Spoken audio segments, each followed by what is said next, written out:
The question is, what percentage of players use Snus?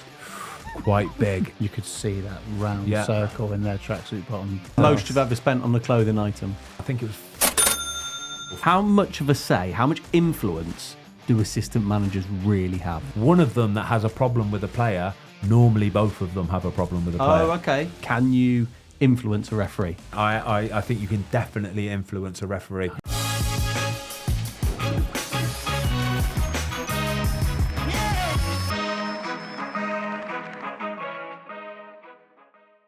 You know all those things you didn't know about football, the stuff that goes on behind the scenes, the stuff that you really want to know the answer to. We're about to answer them for you. We've got Tuesday Boy. How are you, mate? Good, mate. All good. You ready for another one of these? Can't wait. They're belting these, aren't they? So good. They're belted. So they good. fly by as well. They fly by. So we've got a load of questions. We've been on the socials. Everybody's asked the questions that they really want to know. Tom, you ready? Oh, mate, born ready. We've got some good ones today, haven't we? Yeah, we really have. Okay, first up. Yep. So, Snus is a tobacco. So it's like a little tobacco pouch that you put up in your gum and it goes into your bloodstream or whatever. You haven't got to inhale smoke. Yeah. Very popular amongst footballers.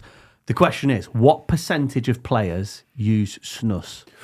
Quite big. It's a quite big percentage. Yeah. It's not like over 50%, but you're talking. I don't know, Ben. Right, let me just think back to Watford, okay? I would say at Watford there was probably 10 to 12 players out of the squad of 30 Okay. that would do it. So you're talking a good third of the dressing room. 30, 40%. Yeah. It obviously depends a lot on the nationalities. A lot of I know a lot of Scandinavian players love it. English players absolutely love it. English players. Yeah, love it.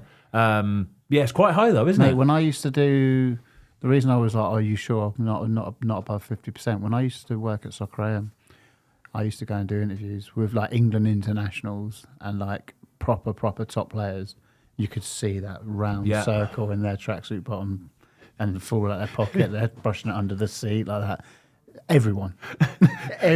So, do you know what's funny, right? There, because you have to put it up there, it sort of sticks out a little bit, all right? And some people aren't actually up to speed with noticing it or like realising they've got it in. But if you ever see somebody just say, why is their top lip a little bit bulging? Yeah. It's probably because they got snooze in. 100%. 100%. You're right. Yeah, just like that. All right, if you're listening, it says I was just trying to put my tongue up my top. Right, it's, 1 o'clock, 2 o'clock. Have you had much coffee today? I've had a bit of coffee today, Tom. I can tell. I've had a little bit of And coffee 12 today. snus. Okay. How many coffees do footballers... Do footballers have a lot of coffee? Nail coffee. What, as in quality? They like coffee, or is it just caffeine? Again, talking about the Scandinavians, they worship it, absolutely worship. So they're obviously this sort of continental way of they'll have them all throughout the day. A lot of the English players will start to cut themselves down from midday, from sort of like early afternoon. But the Scandinavians, they're having it before dinner, after dinner, during dinner, before they go to bed. Double espressos for fun. So they must have. I'm the same. Some of the Swedish lads would have had, I don't know, 10 double espressos a day. Get out. How many double espressos do you have a day, Jude? I've got to be honest, it's up there. Really? It's up there. It's up there. It's like, I'm not going to bang on about the booze, but it's like, I've got an addictive personality. So, I vape. Yeah. And I can't stop. Yeah. Because once I start, I like something, I can't stop. Yeah. So that's the closest buzz I get to, a shot of double espresso. Yeah. I love it. I love the feeling it makes me. And then I just, in my head, I think if I do it again, it'll make me feel the same. It never does because your body gets used to it. But I'm up there with 10. I would not want to be your toilet. Yeah, sometimes it is rank. Like it comes straight out. But no, I just love it. When I wake up in the morning, I'm excited for a coffee. For my double espresso. Yeah, it's good. I'm a bit like that too. The first one of the day hits like nothing else, does it? It's the best. We sound like fiends here, by the way. Absolute Hey, fiends. listen, if you're coffee fiends alone, you're all right, lads. You're not doing too bad. Yeah, but in general, footballers do have a lot of caffeine. They're again, morning time, so we're all in for breakfast. Everybody's having coffees after another quick coffee. Would a player rather have like a shot of coffee before a game, like an espresso, or like a caffeine gel? Yeah, they're made to have the gels. I was going to say, the nutritionists come in there and say you're drinking too much coffee. Yeah, so they won't necessarily say you're drinking too much, but they'll make them have the gel as a substitute. They won't let them have the caffeine, the coffee from the machine. They'll Give them, because when you get the little sort of like gels that you can have, you can either have the caffeine versions or you can have the sort of sugary versions, right? And basically, depending on which one you prefer, that's what you'll have. But you very rarely around the game anyway, immediately around the game, you won't really be having coffee or double espressos or anything like that. Footballers' old clothes. We were talking about this earlier on, weren't we? Yeah. Like fashions in and out, fast fashion. Yeah. What happens to them?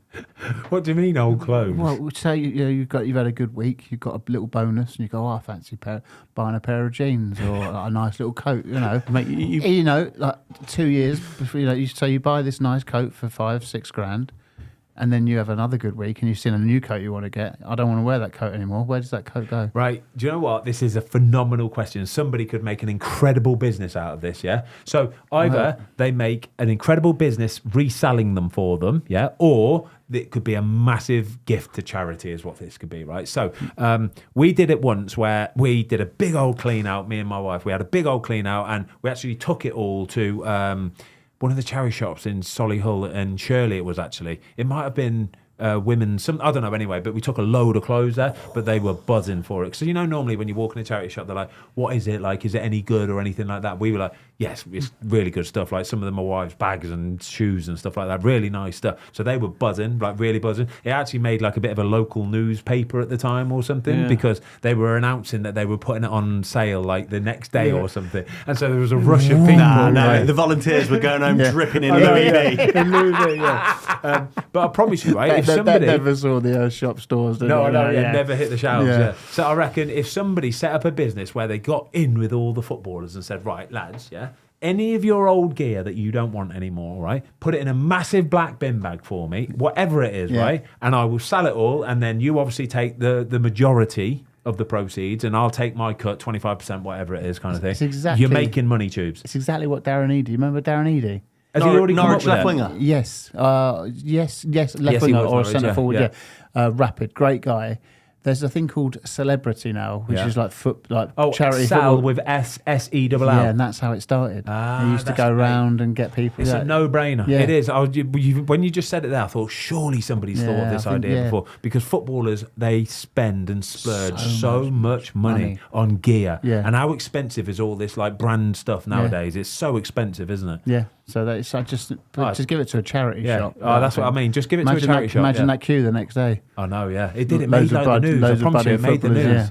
It was in because like there was a pair of like Louboutin shoes or something like that, and they were just like saying, "Oh, there's Louboutins, there's this like Dolce and Gabbana stuff." How much were they selling it for though? Oh, it must have been like good knockdown. They'd have done their research. Oh yeah. What's the most you've ever spent on like a single item of clothing or shoes or anything? It's going to be a pair of trainers. It's a pair of trainers only because I'm a collector of trainers though. So back in the day when I had my proper kind of like you were fiendish about trainers. I was an addictive. I've got a collective kind of, I like collecting stuff. I've got brilliant collections of all sorts of stuff. Tell us, you are very much a faddy guy. Very much a faddy guy. Tell us through some of your collecting things. Right, trainers first and foremost. I've still got a very. That's good not collection. a fad. I got rid of a lot of them, but I've still got some absolute belters. Yeah, and which I'm glad I did get into them really, because the prices of some of these old trainers nowadays skyrocketed. I went through a massive phase of collecting ping golf balls. Yeah, I remember that one. Ping dual colour golf balls. So nowadays you can buy these Shrixon balls where they're half and half, orange and yellow. Yeah. Ping came up with that idea originally, right, where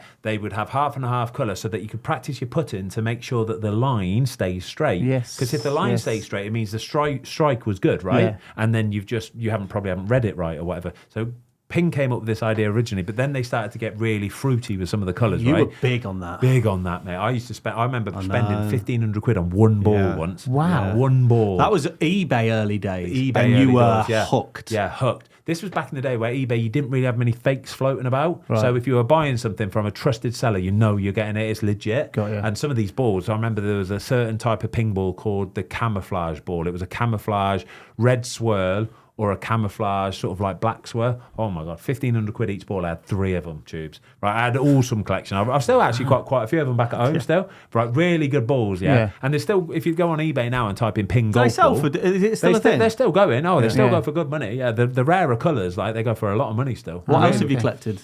Were you a Lego? You were a Lego guy for a bit, Lego weren't you? for a little bit. My dad's a massive collector of Lego. He's got a huge collection in one of the rooms at home.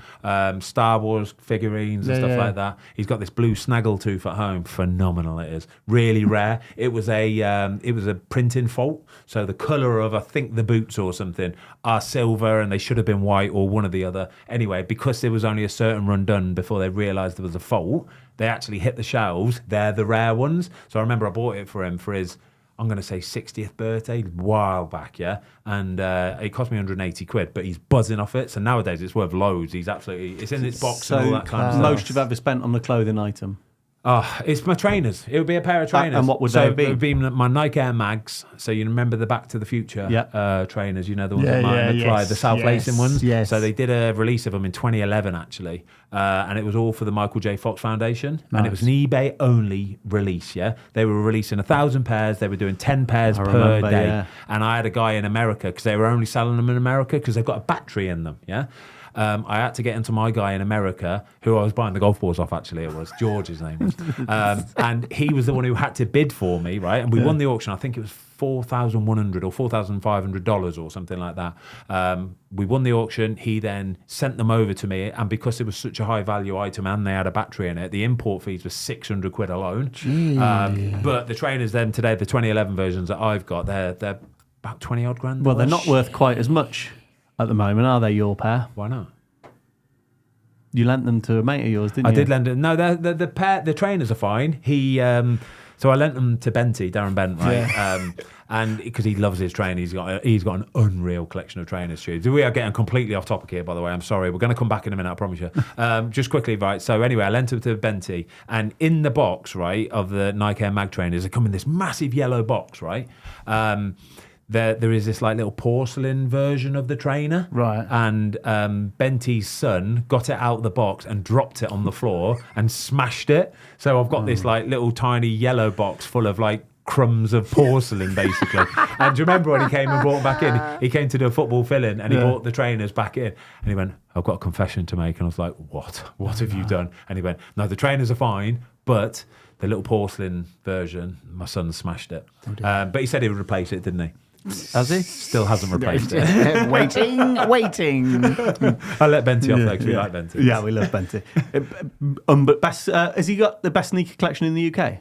Not in the UK, but definitely of probably of footballers that I know of, or certainly somebody I know anyway. There'll be people in the UK that have got definitely better collections, but he has got a phenomenal collection, Jude. Yeah. Ridiculous collection. Go on, Benty. Right, next one. So, how do senior players treat academy players that step up to first team training for the very first time? Good question. Really good question. And so you've got the next big thing coming up.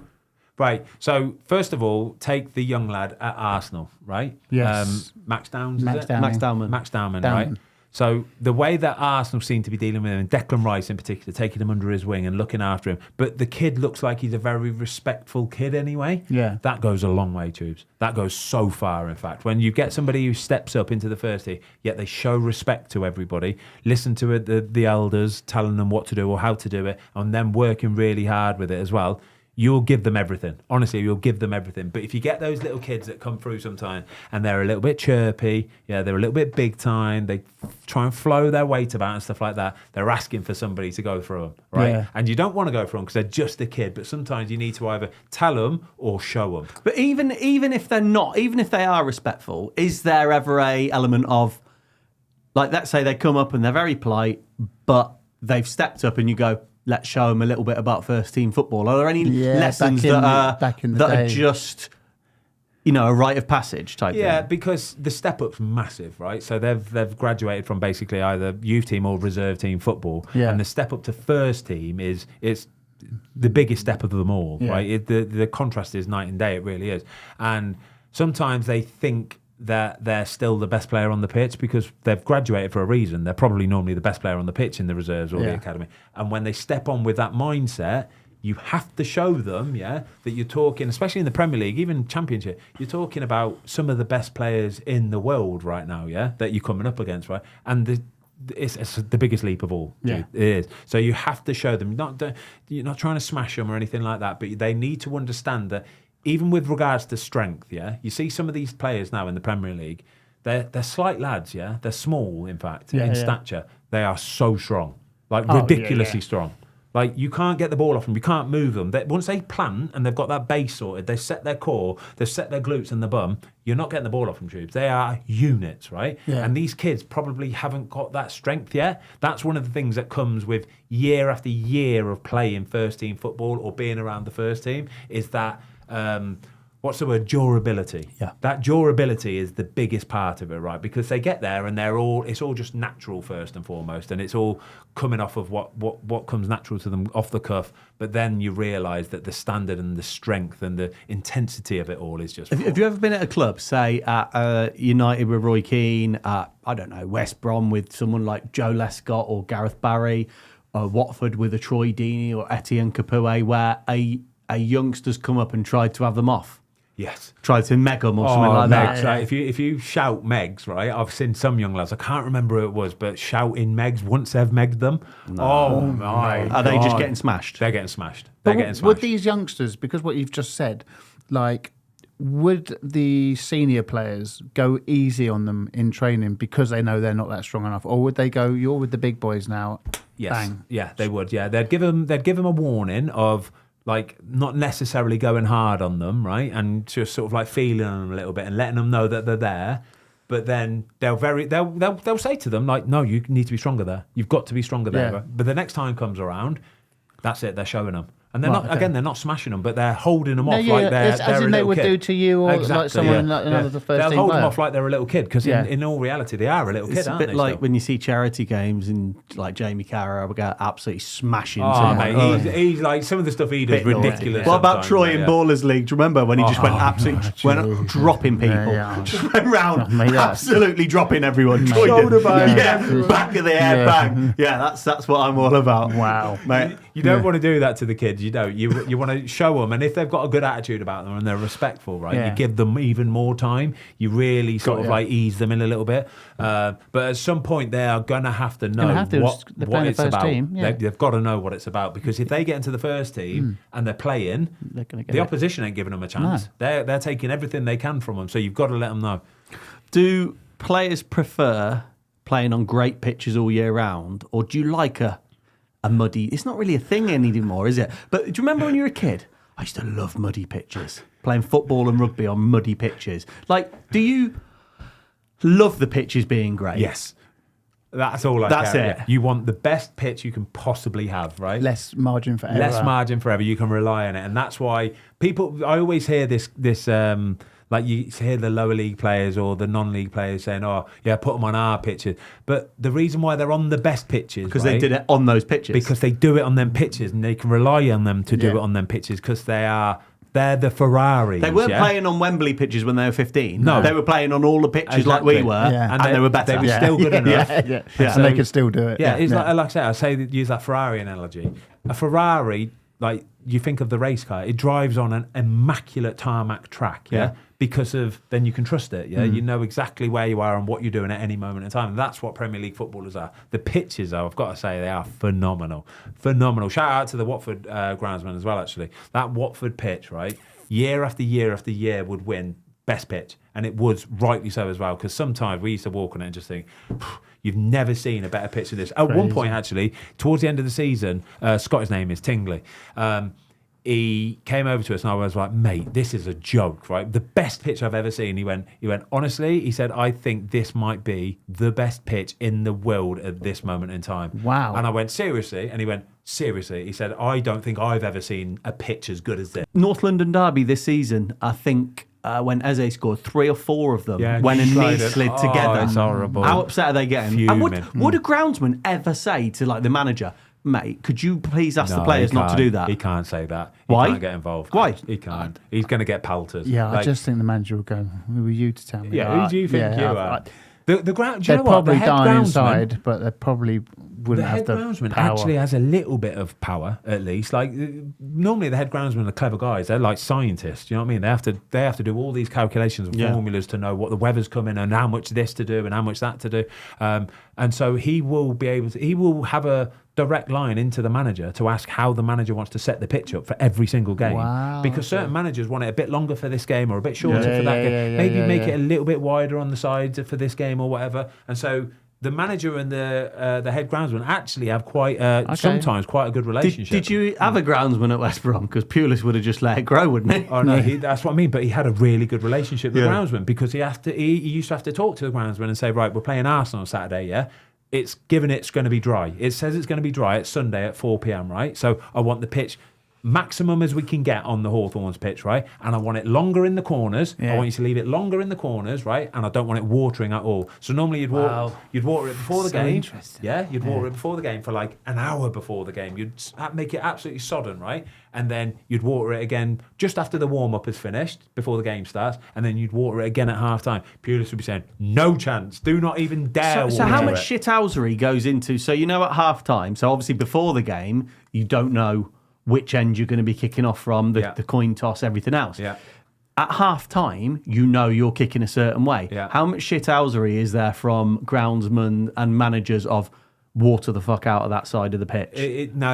It depends. Like obviously, Tony Pulis just wanted it dry all the time because we didn't play the ball on the ground. It's not. Yeah, it's in the sky. We're playing it in the sky, right? Whereas Arsenal wanted to play it on the ground. Zip it along. Yeah, but they're used to it being zippy. They're used to it being wet and cut really finely and tight.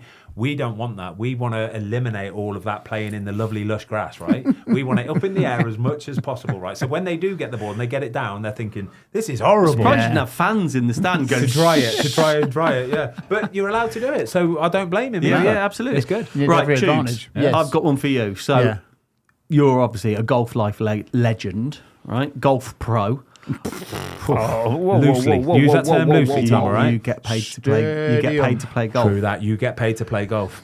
So that makes you a golf I'm pro. a golf pro. Pro, mate. I'm a golf pro. The worst one I've What a ever met, but you're a golf pro. The worst golf pro ever. Oh, no, Ange, that might be Ange. No, Can't Can't defend play him now, now, mate. We've seen Ange lately. Yeah. What a Yeah, baller. what a player. Absolutely. This episode is brought to you by Expedia. One of the best things about being on holiday is that feeling of total freedom. No alarms, no meetings, no to-do lists. Just waking up and doing whatever you want. You know I like to ride my bike, and one of the best places to do that abroad is Mallorca. But when I'm on a family holiday, we like to stay in the south of the island, Palma. And it's not fair on the family to be out riding my bike for hours on end. So what I like to do is rent a car, get up early doors, drive myself to the north part of the island where the hills are. Boom, job done. Expedia makes these spontaneous moments easier and more affordable with bundle and save. No matter when you book multiple items for your trip, flights, hotels, and car rentals, you can save. And if you're a member, you can book one part of your trip first, then add more right up until your last day of travel. It's never too late to save. Book now with Expedia. At what stage do you stop getting excited about new kit? So you're with Puma. Yeah. So every year you'll get all the new drops and stuff. Do you still get that warm, fuzzy feeling of new kit? 100%. Yeah? 100%. Opening the trainer box to see what shoes you got. Oh, yeah. Then smelling them. Yeah. You know that. I love it. We're so lucky as well. Like, just these big boxes come. I feel like good, a isn't it? footballer. I'm Yeah. like that. Oh no! Chuck those ones away. Old gear. Do you Give know what I that mean? to them, he can have that. exactly, Yeah. Just I put can that on give the it bonfire. I can give it to all my friends. And, Yeah, it's and they're nice, like, isn't "Oh, it? thanks, mate." And like, then you put on these new, fresh things that I love that one. New caps. Do you know what I mean, the shoes, the trousers, the shorts.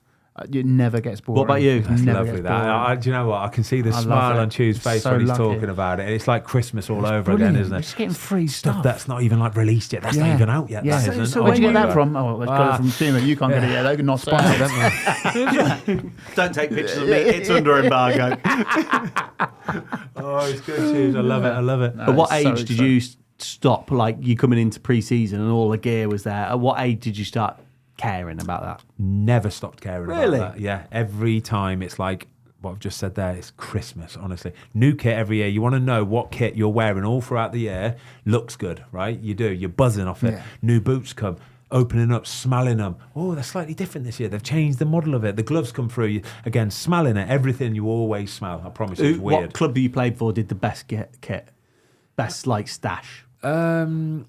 Watford kit was nice, to be fair. It was all Adidas stuff, wasn't it, in the first couple of Yeah, years? it was, Some yeah. of those original Watford kits, the black and white striped ones, were really nice stuff. Nike have always made nice kits when we was at Man United. It's all like the other bits and bobs, like the athleisure wear is what it's called, I think, isn't it? Yeah. The stuff that they do for off the pitch as well. So when you go on pre-season tour, they give you this massive, like, basically like a sports suitcase, Yeah. and it's full of, and they're all in the bag still as well. None of it's been like taken out of the bags and ironed and washed or anything. It's all in the bag still, and they're giving you, like, if you're on tour with Man United, for example, you would have, no joke, if you're there for 2 weeks, you'd have 12 different t-shirts, like with collars. You'd have 5 or 6 different pairs of shorts, 5 or 6 different pairs of trainers, 5 or 6 different pairs of trainers. But they always work with Paul Smith as well. So you used to get like the nice luggage and the suits, didn't you? Suits made to measure, all that kind of stuff. But they're Man United is such a beast that they're trying to show off as much of this merchandise as possible. Yeah. So they want the players to be seen in all the different gear, right? So that fans will see it and go, "Oh, I like that. I'll buy that." What about your first lot of England stash?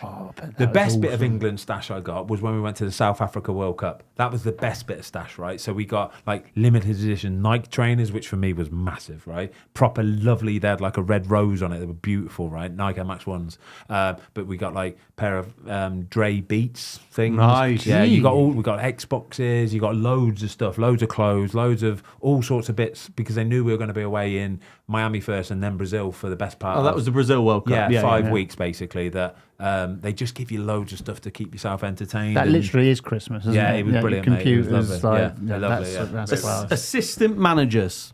So this got us thinking when we did a podcast with Giuseppe Rossi, right?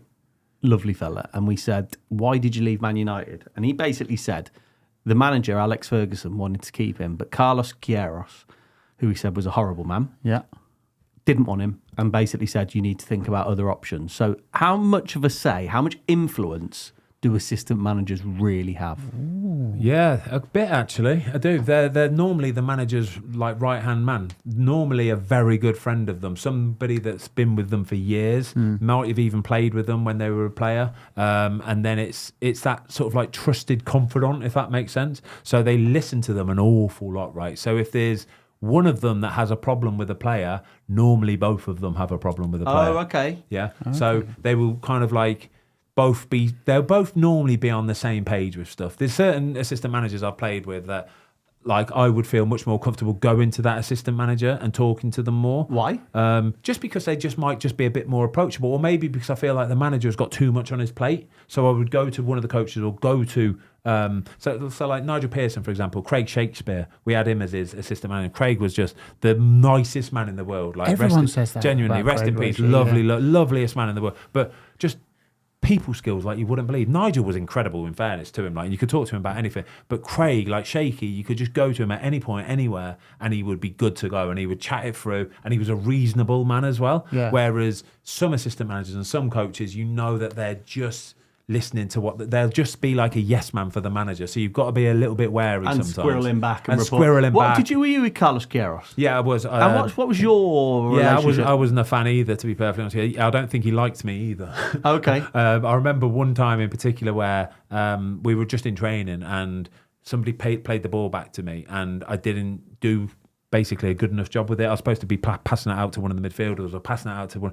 and I probably either kicked out a play or got caught in possession or something. And I remember him flinging his arms in the air and swearing, and I just kind of looked at him and just thought, well, that's not going to help me, is it? You know, that ain't going to help. I was only a young kid at the time as well. How poor was that, though? It was horrible. Poor management. It was a horrible feeling, Tubes. It really was. And he never made any attempt to talk to me, never attempt to sort of like strike up a friendship or anything like that. So I knew, you know, sometimes you just get the feelings that some people just don't like you. Yeah. And I was always a bit like, well, you know, there's a difference between the personal and the professional. Like, keep it one or the other. And he was just nothing from him, to be honest with you. Poor. Yeah, so I understood when Giuseppe said that, really, because he didn't have the greatest of people skills either. Can you respect a coach that hasn't played the game, like at the top level? Oh, that's a really good question. So some of the best coaches in the world, by the way, we're talking here. Jose Mourinho. Yeah. Arsene Wenger. Yeah. Right? I mean, they did play, but... They did play. but not to a high level. Not like to the highest not level, like an right? Ancelotti or... Pep. But I think you can. You have to. You have to because I think most of the time nowadays it's to do with what they're as people, what they stand for as people, their people skills, how good they are at striking. If you respect that person just for what they are, then I think you respect them as a manager as well. I think you do. What I will say on this is when football fans, right, they say, I'm allowed an opinion about football and what makes your opinion better than mine because you've played the game, right? I understand that to an extent. I really, really do, right? And I think in outfield players, it might be different. So probably outfield players that have played the game, they might have something different to say about that. But when it comes to goalkeeping, though, I genuinely think and I believe that the football fan watching at home is not as equipped as I am or a goalkeeper that's played at that top level to be able to really dissect a goal or an action or a movement that went in, all right? Because having been in that position myself and done it for 20 years, I really understand the little nuances, the little tiny minor details, right, that might lead to something or a reason why something happened. So have you ever had a goalie coach that wasn't a goalkeeper? No, they've always been goalkeepers. All ex-pros. No. Tony Pulis. Apart from Tony Pulis, yeah. But I have had goalkeeper coaches. So one at West Brom, for example. So it was at a time when a manager got sacked or somebody, and we had a guy come in called Mark Naylor. All right, now he's at Aston Villa at the moment. I think in and around the first team, he does the academy certainly. But Nails, as goalkeeper coaches go, is incredible. Honestly, he is absolutely fantastic, and his knowledge of the game, the knowledge of goalkeeping, and the fact that he's worked alongside some real top goalkeeper coaches, Neil Cutler, for example, and worked along some real top quality goalkeepers as well. Must just be a sponge for understanding all of it. And he's learned basically to the level of what I know about goalkeeping, right? So he is able to dissect any movement, any goal, any action and say, I think this could have happened or that could have happened or the reason why it happened was because of this. And honestly, to listen to him speak, I'm like, mate, and you haven't played to a high level. He was a goalkeeper when he was a kid and he didn't really make the grade. But for him to be where he is now, I'm so proud of him. He's done a fantastic job. But I just think the majority of fans at home, having not been in the instances and situations that I've been in, I can really understand why goalkeepers do what they do. And the tiny, even like the little contacts with your feet, hand position, head position, body position, everything about it, I understand why stuff leads to certain other stuff. Tubesy, have you had referees on Golf Life? Yes, we did a few years back. Mike Dean, and I thought he was absolutely brilliant. Was he? Yeah. It's before he started properly doing all the media and stuff like that. And it was a right laugh. It was a right laugh. He was he was like taking the mick out of himself. You know, when he celebrated the goal like that, he was running around the green doing it and stuff like that. Isn't Mike Dean the one that's all? Is he a big fan of? He goes to the Tranmere. game, and he proper gets him going and all that Larry stuff, up in the stands giving it. And he used to behead chickens, didn't he? For one of his first jobs. For a job, yeah, an abattoir, not just random weekends. Yeah, so for the crack. Yeah, but it was really interesting, and what he was saying about the players and stuff like that. Really good. How really important is a player's relationship with a referee, and can you influence a referee? And the reason I ask, because I was watching, the new thing with mics and all that. I was watching a game the other week, and I heard a referee talking to a player really differently because he was shouting players around by their surname, and then he suddenly was calling another player and it was first name, and he was like, come here please, and he spoke to him completely differently. Yeah, it's a very good question, and I think you can definitely influence a referee. 100%. Not Rolexes and stuff. No, definitely not. But just by having a real nice rapport with them, if you can build a real nice rapport with them, you're always respectful to them. I think subconsciously that sinks into the referee's psyche, right? And whether they know they're doing it or not, they might just be more lenient towards that player or towards that team. And I'm not saying they're doing it on purpose, but definitely being nicer to somebody, right? I think, I've always found that I feel like I might get a little bit more leeway than other people who just rant and rave at them, and they always just think, get out of my head. For me, that's human nature. Yeah, exactly. Do you know what I mean? If you're constantly saying that's a bad decision. Yeah. As soon as he makes a foul, you're going to go, well, that's a yellow card. Yeah. But if someone's really respectful, how are you? Sorry about that. does the same foul, you might be like, well, I'll let him off Is there. it 50-50? Yeah. And you go, He's "Mate, I know him. He's a good lad. He wouldn't have done that on me." Tiny didn't mean to percent. do that. It might be tiny Yeah, percent, but but I think sometimes it but I definitely think they're matters. people as well. They're just normal human beings. Referees are, right? Yeah. And if you've got somebody constantly calling you this, that, and whatever, right? Yeah. You're thinking, I don't like you. Yeah. I just don't like you. Yeah. All you do is swear at me. Yeah, you're getting booked or sent off. Yeah. Definitely. Ben, do players as a collective talk about maybe getting slagged off by a pundit or something that's been on social media? Do they ever come in the change room and go, "Oh, did you see that? What do you think?" Oh yeah, it's good. Do you know what they don't really actually? They don't. They kind of like to sweep it under the carpet a little bit. It's not really the done thing, and it's not really spoke about so much. Surprises me. Yeah, because the pressure is so intense, right? And it's so much nowadays that when you get into that training ground and get into the changing rooms and you're with the boys, you try and like dissipate all of this pressure just by not really talking about football. You try not to talk about the game, try not to talk about the stresses and stress. You're talking about bits and bobs. Did you see that movie? Did you see that I'm a Celebrity last night? Did you see what he's been up to? Or this happened on Instagram. You very rarely talk about the controversial bits that a certain player might be getting a bit of a grief or he's going through a bit of a bad time. Or do you see?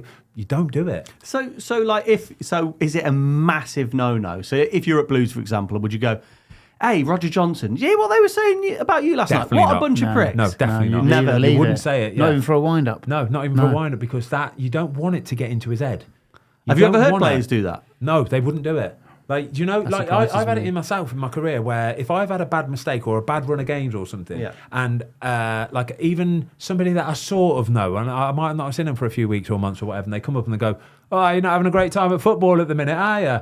And I'm like, Fuck off, mate. Yeah. basically that, Yeah. You do sometimes because you feel the stress of everything. You just want to go, seriously? Yeah. Yeah. Piss Like, off, mate. seriously? Do you ever get that with golf where people go, "Hey, your game's not very good at the moment, mate"? Every week. Every week. Do you ever, all right then. Every week. The Do you ever comments. get- The do you ever comments. get- I can't win. Do you ever get someone saying you're playing well at the moment? Yeah. Yeah, people are nice as well. But this is the weirdest thing. Because I don't put in a handicap, like I don't play like socially, I don't really put in my scorecard. So I try and do it when I can. But when the formats we film with Golf Life, it's hard to put in a scorecard because sometimes it's scramble, sometimes it's green, sometimes Sometimes you have 10 So I'm mulligans. about 13, never mulligans, not on Golf Life. But on 13, I'm 13. So if I play well, they go, "Oh, you're a bandit. You're a bandit. yeah. You're a Can't win. bandit. You're a Yeah. bandit." The next video, I play badly. There is no way, and as long as I've got a hole in my arse, that you're a 13. I'm like, I can't, what do you look? Yeah, you. How can you call yourself a 13? You're more like a 20. Do you know when And last I'm time I like, appeared on whoa. your Golf Life video, right? Yeah. I think you even asked me at the beginning of the show and said, like, what's your handicap at the minute? I think I said, like, I don't know, maybe 7 or 8 or something like that. Yeah. We only played 9 holes, right? And I went round 4 over par. And even then, in the comments below, everyone went, "He's not an 8 handicap." Yeah. And I'm like, I've literally just done 4 my over, handicap. right? If I were to do 18 and do that again, that would be 8 over. I've That would be literally- my yeah. handicap. Honestly, So you can't win Tuesday. I love the feel Golf your Life pain, mate. legends, but there's a handful. You just think, Oh, you get them leave everywhere, it out. mate. You get them everywhere. Leave it out. You get them everywhere, mate. Yeah. Leave it out. This episode is brought to you by The Rip, only on Netflix. You know a bit about being on a team and the loyalties that creates. I sure do, and it is a special thing. But what if you were on a team of cops and you found a criminal's $20 million stash of untraceable cash? No witnesses, no cameras. You could just take it. Would that test your loyalty? Nah, come on. You cannot let your teammates down like that. Think of the mistrust that would set into that team unit, okay? 20 million is an awful lot of money, but loyalty has to come into it. Well, that's the question Matt Damon and Ben Affleck face in Netflix's new movie, The Rip. How much was the tip that came in? 300 grand. That's a $20 million rip. Sounds incredible. Like, are they the good guys or the bad guys? And who on the team can they trust? Exactly. It's an edge of the seat action thriller and it will keep you guessing till the very end. Any idea someone might want this money? $20 million. Where do you want to start? Can't wait. Don't miss The Rip, starring Matt Damon and Ben Affleck, now streaming only on Netflix. Right, one more to finish up. Players, how open are players with each other? Do they ever come in and talk about their personal problems with the group? Like, would you have a player come in and say, "Oh, listen, I'm struggling at the moment," or I'm really struggling with sleep. We've had a little one, and like, how alpha male is it, or is there a sensitive side to a dressing room? Definitely got better towards the end, and there were a couple of instances where I saw players actually come in and say it in front of the group and say like, I'm really struggling at the minute, which was lovely actually, and really actually surprised me a bit because you're so not used to seeing it. It's not the done thing. I think a lot of it is done away from the group though. Maybe just to try and. It's obviously they're your peers, aren't they? And you don't want everybody knowing about what's going on. Sometimes I think that's a good thing. It's a workplace. Yeah, it's a workplace at the end of the day. It really is. So what they'll do is they'll usually go to the doctor. They will. They'll either have a real close confidant where it'll be like a physio, masseur, somebody at the club. It'll be a doctor. The doctor is normally the go-to. It really, really is. Where you'd go to the doc and go, mate, I'm struggling. Like this, and then he'll listen to it all. And doctors are incredible at football clubs. Honestly, doctors they're the bee's knees. They are held in such high regard at football clubs. They And really, what really about are. like, so obviously in the GK Union, when you were at Bag, obviously Boaz, was one of your best mates. So would you say like, God, I'm feeling the pressure at the moment, Boaz. I didn't play well at the weekend. Yeah. Are those conversations you'd have with Boaz? 100% with Boaz I would, because again, he was my best mate. So I could have those conversations. I don't know what other goalkeepers would be like, because I think there's such a turnover of players nowadays that you very rarely have somebody that's stayed with you for so long. Okay, do you know what I mean? Yeah. Whereas I was with Boaz for 8 years, pretty much. Do you know what I mean? So you bonded that So sort I of bonded that, connection. and he knew me inside out. I knew him inside out, so we could talk about anything, and that was lovely to have. How important? I know we have spoke about this, but genuinely, how important was Boaz to you? Incredible. As a number two, as a player, as a bloke. Exactly. Like, I'm seriously like, just what level of importance? Phenomenal. I just learned so much from him. So much, honestly, which made me a better goalkeeper. So I learned how to be a better person because he was so laid back. Nothing was the end of the world. It was what it was. It's football at the end of the day. We're trying our best, all right? That's all we're doing. We're not trying to make mistakes. We're just trying our best. And he knew exactly how to sort of just like cut through all that shit, all the bollocks, all the fame and fortune and all that rubbish and glitz and glamour that comes with football. He didn't care about it. It's not his biz. He just wanted to have a real nice time with real nice people. And it was I learned as a person, but which made me a better goalkeeper as well. Because if I'd make a mistake, I'd be like, mate, I ain't trying to make a mistake. Yeah, I swear. exactly. I ain't trying to. That's nice. Have you had Boaz on Golf Life? No, but hearing this, What about a little double? I was going to say, honestly, I would Boaz love the man, to mate, do honestly. me and Ange versus you Be a nice two. little game because he's about the same as me, you know. Let's get it on. He's about the same as me, so it'll be a good game. Where's get it on. he plays up in Sutton Coldfield. Sutton Coldfield. Yeah, Little Aston. You're on Little Aston quite a lot. Yes, yeah. Remember That's right, areas, yeah. Let's get Boaz it and Fozzie versus Tubes and Ange. on. In. Let's get that sorted right Yeah, now. all right, Sam. Yes. Enjoyed that, guys. Enjoyed that. So Lovely good. to see you all, boys. It really is. Love it. I mean, you choose. I see him every day. Every day I see Yeah, his more face. than honestly, more than we see our missuses. Probably, yeah, probably. That's because you've bonded something special. Yeah, together. something special. Yeah, we have as well. Exactly. Well done, Tube. Thank you so much. Thank you so much. Up the Fozcast. Out the Fozcast. Thanks everybody for watching. We hope you enjoyed the latest episode of the Fozcast. Don't forget to give us a follow on Spotify. Up the Fozcast.